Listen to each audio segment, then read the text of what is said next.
the name of Jesus is actually under attack.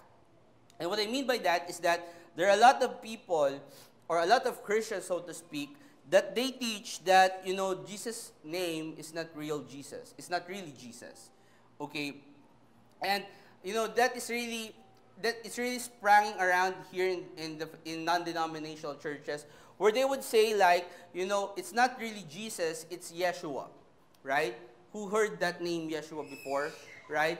If you're gonna cross about that name, you're gonna say, oh, Yeshua is the Hebrew name for Jesus Christ. Now, here's the thing about this. If it's just about the translation of the name, okay, I won't have any problem with it, right? Because, when you think about names can be transferred from different, from different languages. Like, for example, your Carl, right, in English can be Carlo, okay? Or Titus can be Tito, right?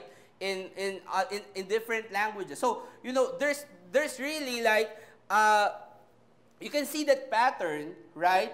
Even in the Bible, you see Elijah becoming Elias in the New Testament, right? Hosea becoming OC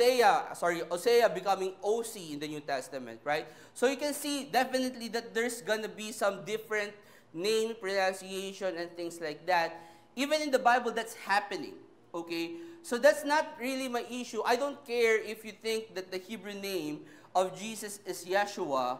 But the problem with this is that there are people that believe that the Hebrew name of Jesus is Yeshua, therefore Jesus is fake. Like what?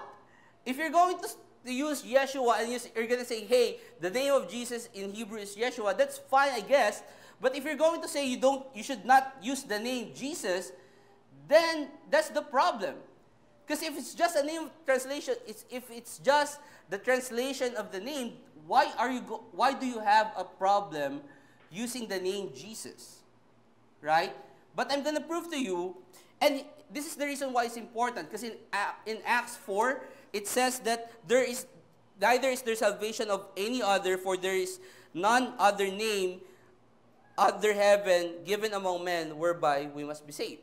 So the name of Jesus is important, number one, because of the fact that that's the authority we submit to as individual believers.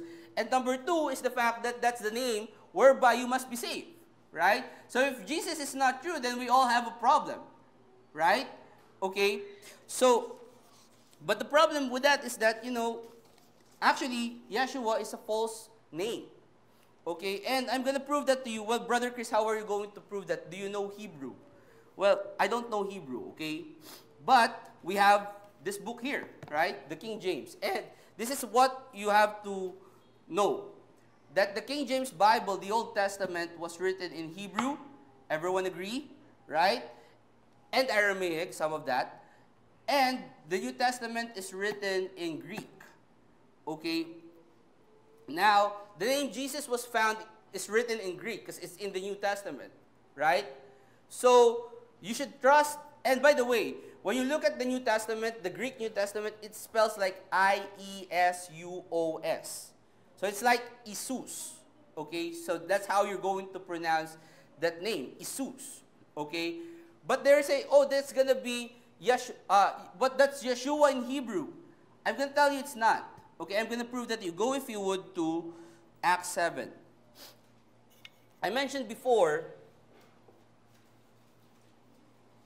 that some Bible characters, their names changes from Hebrew, right, the Old Testament, going to the Greek. So that means that their names were translated from Hebrew, where the Old Testament was written, to Greek.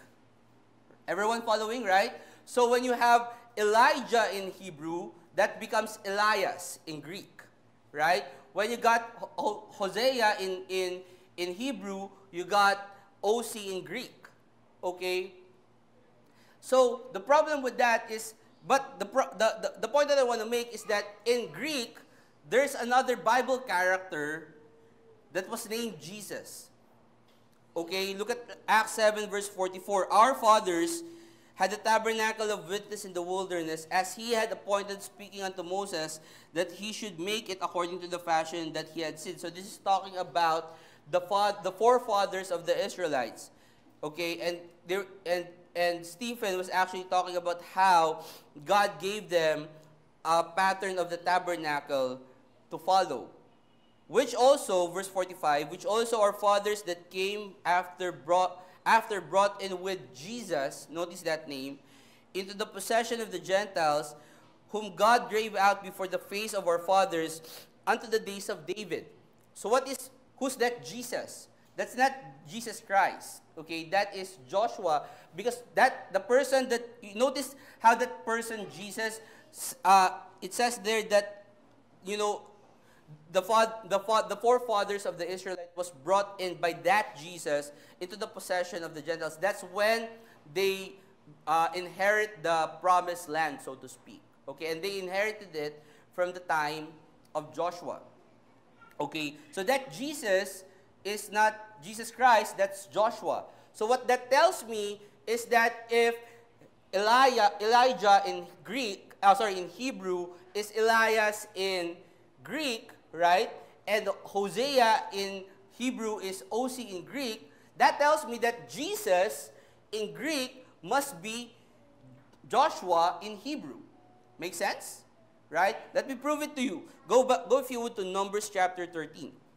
Look at verse 8. Because he's from the tribe of Ephraim. So this is the Hebrew name of Joshua. Oshea, the son of Nun. Numbers 13, verse 8. So in this, to get the context, this is the 12 spies that was sent to Jericho. And in verse 8, it names the person that comes from the tribe of Ephraim. It says, of the tribe of Ephraim, Oshea, the son of Nun. So that's Joshua. Look down if you would to verse 16. And these are the names of the men which Moses sent to spy out the land. And Moses called Oshea, the son of Nun, Jehoshua. Okay? So that means that, it's not Yeshua, it's Jehoshua. If you're going to really follow that argument that Yeshua is the Hebrew name of Jesus, well, if you're going to look at the King James actually disagrees with you, because the Hebrew name of Jesus, the equivalent Hebrew name of Jesus, is not Yeshua, it's Yehoshua, right? So that is, and again, I'm giving you this evidence as you see it in the King James. I'm not claiming to be an expert in Hebrew or an expert in Greek or something like that, but you can see that basically, because because I was thinking, like, why do names in the Bible change, like Elijah becoming Elias and things like that? Well, I think that's the reason why God allowed name changes in the Bible, so that we can see that, the real name of Jesus in Hebrew is not Yeshua.